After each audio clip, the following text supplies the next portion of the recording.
जिला सेवा योजना अधिकारी आदरणीय अमिता गुप्ता जी, मेरे छोटे भाई रजनीश त्रिपाठी जी, पार्टी के मंडल अध्यक्ष KP सिंह जी, जैनन जी, हमारे जिला पंचायत सदस्य श्याम सिंह जी, हमारे बाबा जी, सांसद जी के साथ आए हुए सभी सहयोगी बंधुओं, हमारे प्रधान संघ के उपाध्यक्ष राम प्रकाश जी, हमारे सभी विभागीय अधिकारीगण, विभिन्न कंपनियों से आए सभी अधिकारी, HR और सभी उनके मैनेजर्स और सभी हमारे इस मेले में आयोजित हमारे नौजवान साथी, सारे बेरोजगार मित्र जो रोजगार पाने की कड़ी में यहाँ पहुँचे हैं, बहुत बहुत शुभकामनाएं आप सबको देता हूँ।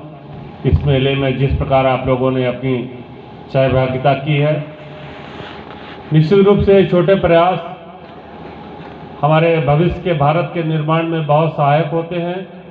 और जिस प्रकार हमारे प्रधानमंत्री जी काम कर रहे हैं, उत्तर प्रदेश हमारे माननीय मुख्यमंत्री जी काम कर रहे हैं, आज भारत बहुत कुछ आगे बढ़ गया। आप सब लोग बेहतर जानते हैं, मैं उन विस्तार में नहीं जाना चाहता हूं। और माननीय प्रधानमंत्री जी के निर्देश पर ही पूरे देश में इस प्रकार के मेले आयोजित किए जा रहे हैं।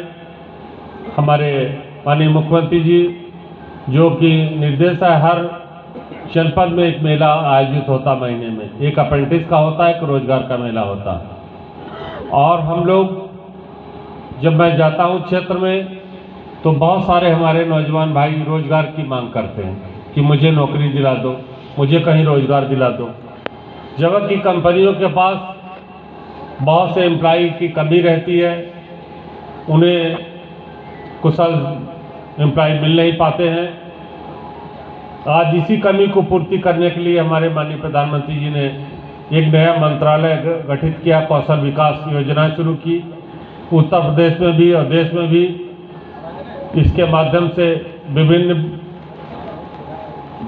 ट्रेड में लोगों को स्किल किया जा रहा है।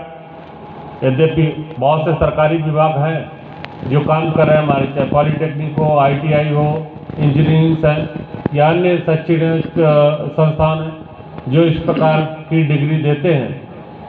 लेकिन हमारे नौजवान जो बच्चे होते हैं, शुरू में उनको भविष्य के बारे में बेहतर जानकारियां नहीं मिल पाती हैं, और विशेषकर ग्रामीण क्षेत्रों में तो वो केवल डिग्री ही लेना अपना शिक्षा का उचित माध्यम मानते हैं। और पता लगता है कि वो ग्रेजुएट और पोस्ट ग्रेजुएट और उसके बाद डॉक्टरेट तक की डिग्री ले लेते हैं, और उसके बाद वो निरर्थक रूप से घूमते रहते हैं, क्योंकि वहाँ पर भी बहुत बड़ी कंपटीशन है।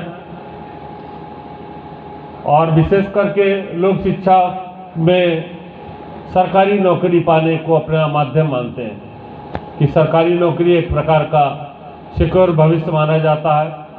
नौकरी मिलेगी, उसके साथ साथ पेंशन मिलेगी और एक निश्चित भविष्य उनका तय हो जाता है। लेकिन उसकी सीमा है। मैं समझता हूँ कि सरकारी नौकरी से बेहतर प्राइवेट नौकरी होती है, अपना खुद का जॉब होता है और आप उससे कहीं ज़्यादा कमा सकते हैं, उससे कहीं ज़्यादा आगे बढ़ सकते हैं।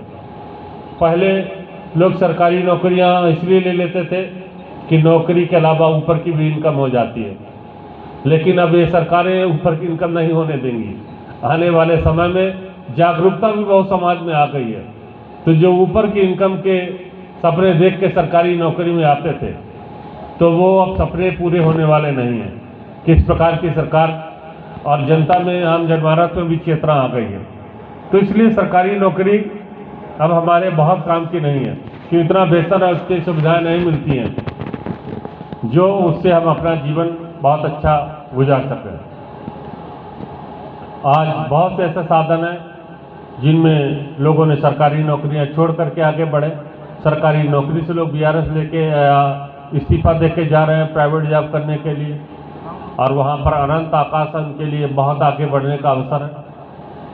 क्योंकि पहले ये सब था, प्राइवेट जॉब इतने नहीं थे, प्राइवेट कंपनियां इतनी नहीं थी, लेकिन तब सरकारी कंपनियां स्थापित की गई थी।